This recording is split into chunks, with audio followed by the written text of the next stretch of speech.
শুভ দুপুর বন্ধুরা, কে কেমন আছো? তো আমি এখন যাচ্ছি, দেখো সাজুগুজু করে নিয়েছি, খুব একটা সাজুগুজু করিনি।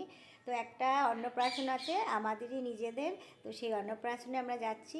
তো চলো তোমরা ওখানে গিয়ে দেখবে। আমরা বেরিয়ে গেলাম। আমাদের বাড়ি থেকে দেওরের বাড়িটা বেশি দূরে নয়। তো দেখো আমরা গাড়ি করে পৌঁছে গেলাম, মানে আমার কাকা শ্বশুরের বাড়ি। তো এই যে যার মুখে ভাতে এসেছি আর কি, দেওরের মেয়েরই আজকে অন্নপ্রাশন। তো এই যে মেয়েটা আর এই মেয়েটার মা, মানে আমার দেওরের বউ। তো ওরা দাঁড়িয়েছিল, ওদেরকে বললাম একটুখানি দাঁড়াও, আমি তোমাদের ভিডিওটা একটু করে নিই। তো দেখো কি মিষ্টি দেখতে। আর বাড়িতেই জানো তো রান্না বান্না হচ্ছিল, আজকে নিরামিষ খাবার খাইয়েছে, কিন্তু খাবারের প্রত্যেকটা আইটেম খুব ভালো ছিল। তো আমরা দেখো একটুখানি বসার পর খেতে বসে গেছি টেবিলে। তো মেনু কার্ড দিয়ে দিয়েছে, ন্যাপকিনও দিয়ে দিয়েছে, তারপরে দিল স্যালাড আর দিয়েছিল পনির পাসিন্দা। পনির পাসিন্দাটা খেতে খুব ভালো লাগছিল। আর শীতকালে একটু গরম গরম খাবার দিলে না খেতে সত্যি খুব ভালো লাগে। তো পনির পাসিন্দাটা খাওয়ার পর বেশ মোটা মোটা সাইজের বাটার নান ছিল, আর তার সঙ্গে ছিল আলুর দম। তো আলুর দমের সঙ্গে বাটার নানটা খুব ভালো লাগছিল খেতে। বাটার নানটা অনেকটাই বড় ছিল, তো আমি অর্ধেকটা খেলাম, আর বাকি অর্ধেকটা দিয়ে দিলাম আমার বরকে। কারণ আরও অনেক কিছু তো আছে, তো এইটা যদি খেয়ে নিই তাহলে কিন্তু আর বাকিগুলো খেতে পারবো না।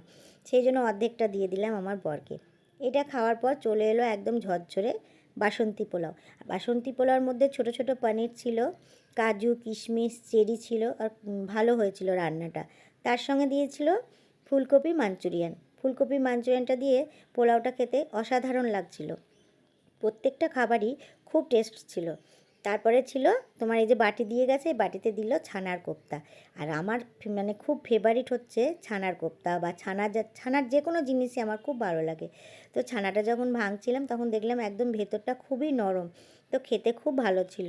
আর প্রত্যেকটা রান্না খুব সুন্দর। তারপরে দিয়ে দিল ফ্রুট চাটনি। চাটনির মধ্যে অনেক কিছুই ছিল, কলা, কমলা, আঙ্গুর। তারপরে লাস্টে দিল পায়েস। তার আগে কিন্তু মিষ্টি ছিল, মিষ্টিটা আর নিইনি। তো পায়েসটা খেতে খুব ভালো ছিল, পায়েস খেতে ভালোবাসি তাই পায়েসটা নিয়ে নিলাম।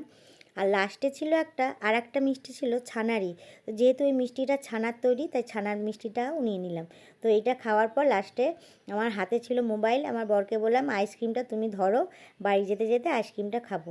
তো আজকের এই দুপুরের খাওয়া দাওয়াটা তোমাদের কেমন লাগলো অবশ্যই কমেন্ট করে তোমরা জানাবে। তো চলো এখানেই শেষ করছি, টাটা।